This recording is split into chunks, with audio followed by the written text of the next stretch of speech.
Lo sumo a una pregunta económica, Martín Lustó, y después vamos a hablar un poco de la política, lo que está pasando no solamente en la ciudad, sino también a nivel nacional. ¿Cómo ves esto que estamos contando en el medio de la relación del FMI, los dólares, lo que el fondo obviamente tiene la receta típica en estos escenarios? Primero saludarlo a Javier, aunque sea virtualmente, y suscribo mucho lo que le está diciendo. La verdad que lo que estamos diciendo ahora es que nada de lo que se resuelva ahora con el fondo nos va a cambiar la vida de los argentinos. Que los de afuera están esperando qué es lo que podemos hacer los argentinos para cambiar la vida. Y yo estoy absolutamente de acuerdo que lo que se necesitan son cambios, pero que sean sustentables en el tiempo. Y esos cambios son sustentables en el tiempo si lográs acuerdos políticos amplios. Si no puedes hacer ese ejercicio, ya vimos lo que pasa con los cambios que ocurren y se desvanecen. Se desvanecen y generan un reflujo de otras cosas. Y entonces estamos en un vaivén permanente. Entonces yo creo que eso es lo que hay que hacer, que no hay mucha otra alternativa. Y que en la medida que nosotros podamos convencernos a nosotros de eso, el resto del mundo también se va a interesar. Yo creo que el gran shock de la Argentina es ese. Después las medidas son, otra vez, el gran shock es el cambio de rumbo, colectivo, acordado. Y después los pasos son siempre graduales. Ahora, el cambio de shock tiene que ser el cauce en el cual vamos a caminar en los próximos años y, si es posible, en las próximas décadas. Y ahí sí yo creo que se abre una oportunidad muy interesante para la Argentina, porque efectivamente hay condiciones objetivas que pueden aliviar esta recurrencia a la falta de dólares, pero también tiene que ver con que no los uses mal, y eso vuelve otra vez a la política. Hemos hablado muchas veces, yo no creo que el problema en la Argentina sea económico. Cuando tenés 130% de inflación suena raro decir esto, ¿no? Pero la verdad es que no hay una receta mágica que al resto de los economistas del mundo se les reveló y que los economistas argentinos no la tienen. Yo estudié acá y afuera, Javier trabajó acá y afuera, funcionarios han trabajado acá y afuera, estudiado acá y afuera. No es que hay un conocimiento muy específico que está guardado bajo 7 llaves. El problema es que muchas veces se traen programas económicos que no entran en el cauce o en tu fortaleza política. Y eso es el libro de Juan Carlos Torres, de principio a fin. Ese es el libro. Ahora, esto que hablamos del corto plazo, quedan 40 días hasta las PASO, después quedan 2 meses y medio, poner hasta 3 meses o 4 meses hasta el balotaje, si efectivamente hay balotaje. ¿Cómo ves este sendero, digamos? Pues hemos visto la situación donde las restricciones son tantas que ¿a qué puedes aspirar en este escenario? Algunos dicen, che, hay que hacer lo que se debería hacer. En este escenario lo que estamos viendo es lo que yo llamo la ducha de los 3 chiflados continuada. ¿Por qué? Cuando Guzmán dijo que había presión de mercado, pero no se iba a producir una devaluación porque iba a haber inflación, la inflación era 54%. Ahora es 130 y seguimos con el mismo problema de que no podemos acumular dólares. Perfecto. Como no podés acumular... El Fondo Monetario en el acuerdo te dijo, acumula dólares. No te dijo ni cómo, te dijo, mira, dólares, bajá un poco el déficit fiscal y emití menos. No te dijo, resuélvanlo ustedes cómo hay que hacerlo. No dijo ninguna otra cosa. Como no conseguís hacer eso, poner las restricciones en tener control de cambio, poner restricciones en las importaciones, te afecta el nivel de actividad, te suben los precios. Es como si hubieses devaluado, duplicaste, o más que duplicaste la inflación. Amén de eso, vos estás mostrando, las importaciones continúan para arriba. Con este tipo de cambios es más difícil exportar, volvés a tener un problema de acumulación de dólares, a alguien se le ocurre que podés poner un impuesto, el impuesto está contrario a las normas que la Argentina suscribe en la OMC y te genera un problema con el propio fondo. Entonces, insisto, es la ducha de los 3 chiflados. ¿Qué queda esperar? Nada, me parece que Javier decía, y vos lo decías, ni héroe ni villano, a que esto destrabe un poquitito, eso es lo máximo que se puede aspirar, para que continúe y después encaremos una resolución definitiva de los problemas.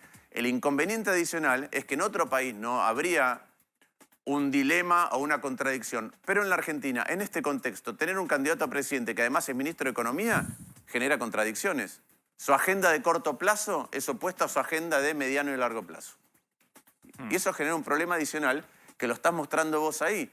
Bueno, pateo importaciones, pateo pago de importaciones, es decir, comprometo dólares futuros. Voy a buscar un swap con China, comprometo dólares futuros. Bueno, esas son las contradicciones que tiene alguien que es ministro de Economía al mismo tiempo que es candidato a presidente en este país, en este momento. Porque en otros países, no sé, Macron o Fernando Enrique, por ahí no es contradictorio. En este contexto, ahora, discúlpame, en la Argentina es más allá de esa contradicción que vos mostrás, ¿no crees que si un gobierno que le quedan 4 meses para finalizar o 5 meses produce lo que se hace habitualmente en estos casos, que es una devaluación, no termina su mandato teniendo un teniendo un piso, es decir, que se desata una crisis, no solamente económica, sino social y política, teniendo vos la experiencia, aparte de cómo se juegan.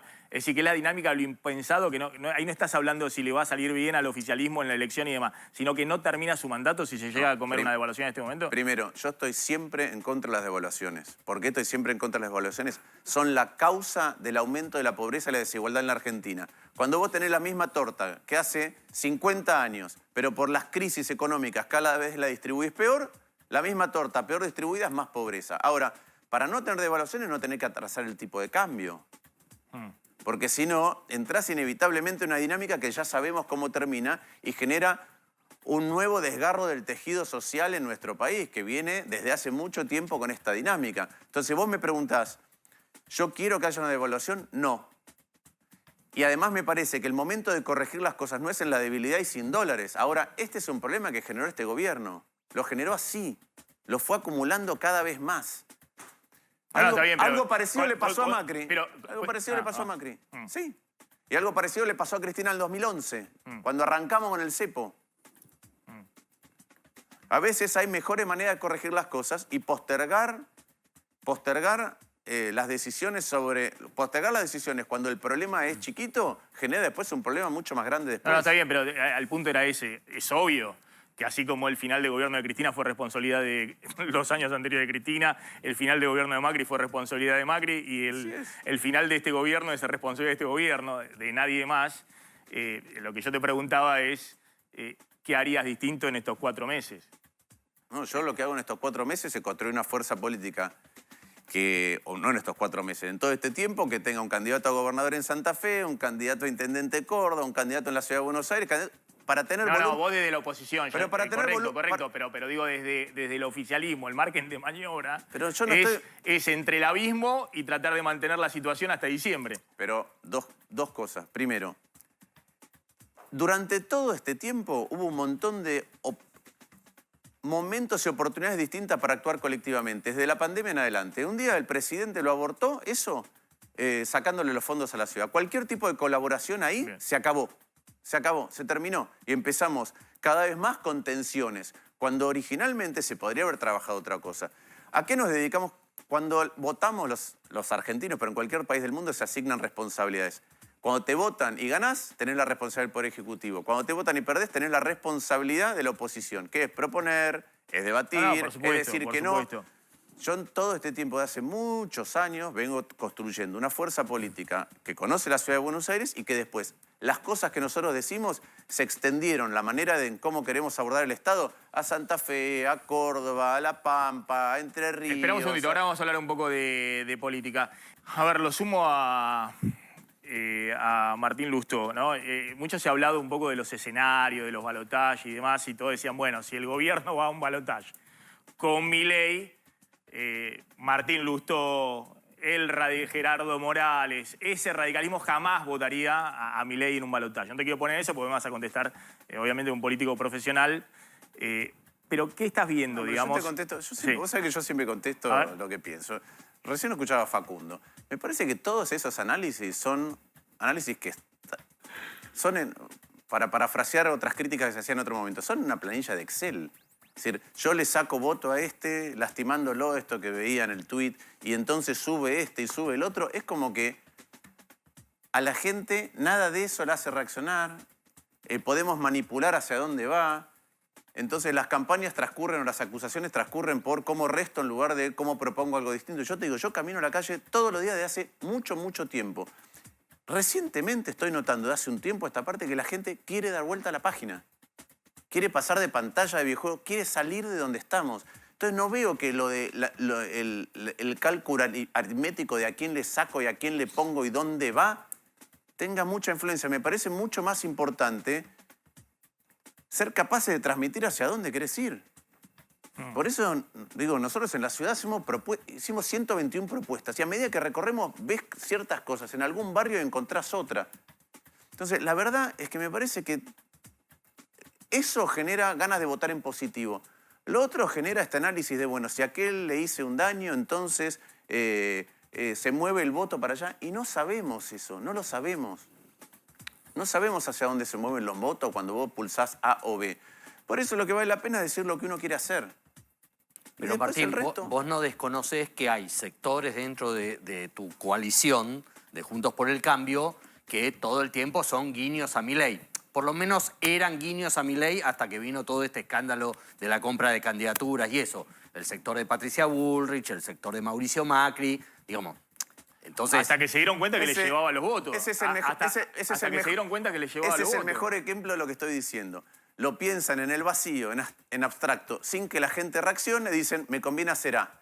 A medida que hacen A y ven que no sale como quieren, dicen, no, tengo que hacer Z.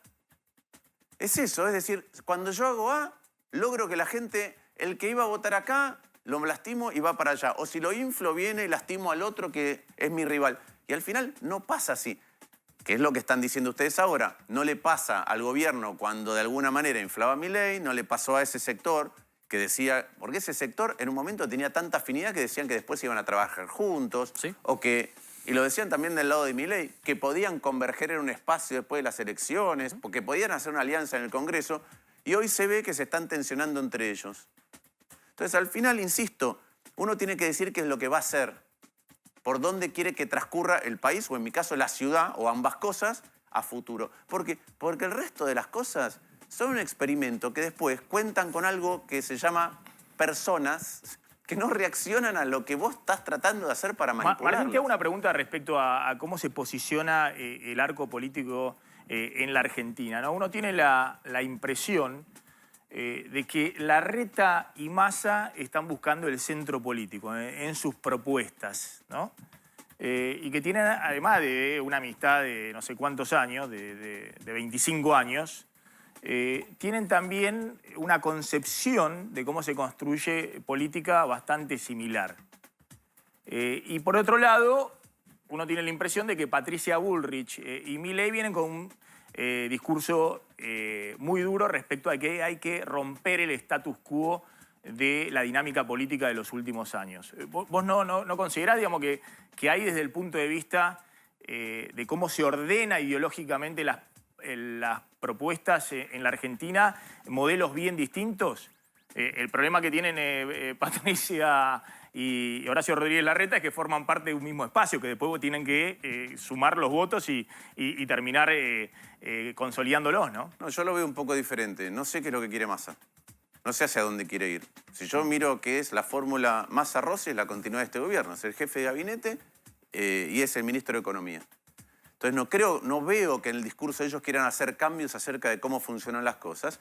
Entre otras cosas porque otras partes de su propia coalición le están diciendo o que no quieren hacer ningún cambio o que quieren caminar en la dirección contraria en la que a veces Sergio Massa, desde el punto de vista de las negociaciones internacionales, la aproximación al fondo, intenta hacer. Entonces no sé hacia dónde quieren caminar. Me parece que es la continuidad de este gobierno. Horacio tiene la visión de que es necesario hacer un cambio, sin ninguna duda, muchos cambios. Y me parece que hay una discusión acerca del método. Yo creo que los cambios para ser sustentables, para ser perdurables, tienen que estar basados en una coalición política más amplia, que es como funciona Juntos por el Cambio en la Ciudad de Buenos Aires, en Corrientes, en Jujuy, en Mendoza, ahora en San Luis, en San Juan, en Santa Fe, donde vamos a tener elecciones. Son coaliciones grandes. ¿Qué quiere decir un cambio que perdura? Un cambio que cuando ganás lo llevas adelante y después la gente lo vuelve a validar con los votos. Porque si no, no perdura. Entonces yo veo eso. En el caso de Patricia, lo que veo es que el método de ella para llevar adelante ese cambio es un método, no sé cómo llamarlo, contra el otro, contra un sector. A mí me parece que esos son los cambios que parecen tener mucho ímpetu discursivo en un momento, pero después se pinchan en la práctica. Y ya lo hemos vivido esto en Argentina. ¿Vos asociás un cambio similar al que trató de hacer Macri en el gobierno, lo de Patricia Bullrich? Bueno, es lo que se ve hoy. Es un alineamiento de eso. Es eso, pero más rápido. Bueno, eso, no sé, no. Yo parto de esta premisa que es el otro al día siguiente existe. No es que no existe. Y yo creo que hay muchas cosas. Puedo enumerarte cosas nacionales, como puedo enumerarte cosas de la ciudad, en donde el trabajo en coalición hace que esos cambios se puedan hacer. De lo que hay que hacer a futuro, yo creo, por ejemplo, que en materia laboral uno te va a decir, yo quiero respetar los derechos de trabajadores que son intocables, inalienables, y otro te dice, quiero una reforma laboral de fondo y yo te digo, bueno, eliminemos las multas y modernicemos convenios colectivos. Yo creo que eso puede ser un acuerdo. ¿Hay muchos empleados públicos? Sí. ¿Es culpa de ellos? No. El 23,5% de los empleados públicos nacionales se jubilan en los próximos 5 años. Tienen más de 60. Lo mismo pasa con... Yo creo que estamos todos de acuerdo en eliminar las jubilaciones de privilegio. Yo ya propuse cómo. Me parece que no conozco a nadie que se vaya a oponer. De hecho, a mí me pasó que cuando presenté el proyecto, una senadora por Chaco del Frente de Todos dijo, si no fuera por disciplina partidaria, votaría el proyecto de Lustó. Entonces, así como en la ciudad se pueden hacer cambios de esa manera, te puedo nombrar un montón. Este año, o el año pasado, la reforma del estatuto docente.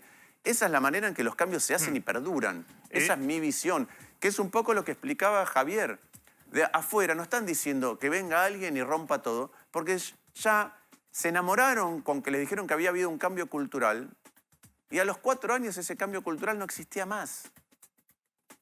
Lo voy a sumar a Javier Calvo y con Claudio Slotin, que en un ratito vamos a contar qué pasa con el tema de alquileres y qué pasa con los créditos UBA, que hubo media sanción en diputados de un nuevo régimen para los créditos UBA.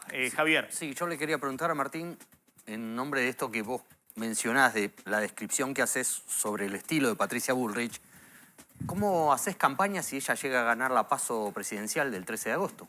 No, yo siempre digo lo que pienso, adentro y afuera de los espacios.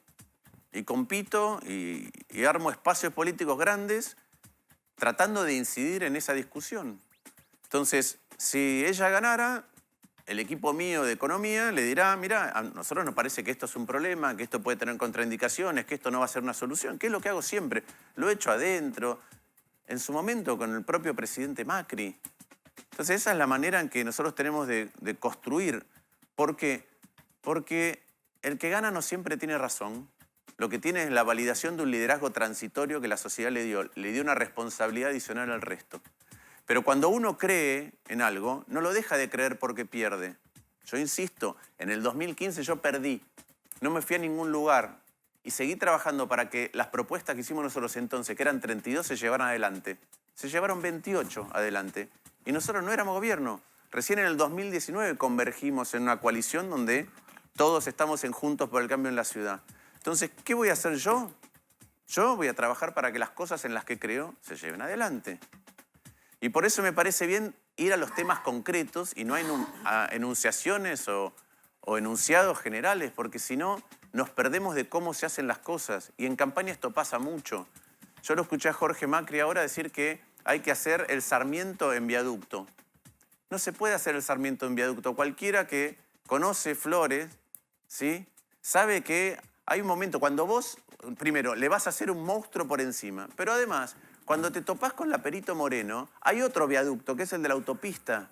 ¿Qué vas a hacer? ¿Vas a hacer que suba más el tren? O sea, ¿Vas a hacer que vuelva abajo? No conoce Flores, Macri. Bueno, ¿sabés cómo es el proyecto? Ese proyecto, el que propone Jorge Macri, llega con el viaducto hasta un poco antes de la estación de Villaluro, en Corro. En la avenida Corro tiene que volver al mismo nivel que está hoy. No solucionaste nada. Por eso es importante debatir. Por eso, si no es uno habla en AM, otro habla en FM y no se cruzan.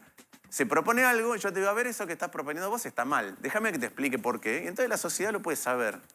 Me parece que eso, una campaña debería ser eso, no otra cosa. No esta especulación de si, a ver, la matemática, si ahora Milei sube, Patricia baja. No sirve para nada, no construye nada eso.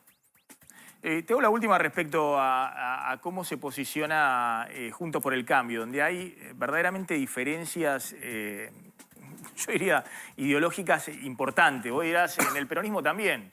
Bueno, pero el peronismo ha convivido así durante décadas. Con diferencia, hemos tenido la década del 90 menemista, ultraliberal, después hemos tenido la de Kirchner. Es decir, hay distintas variantes en el peronismo que van todos detrás del líder en el momento en que consideran que la cosa va para ese lado.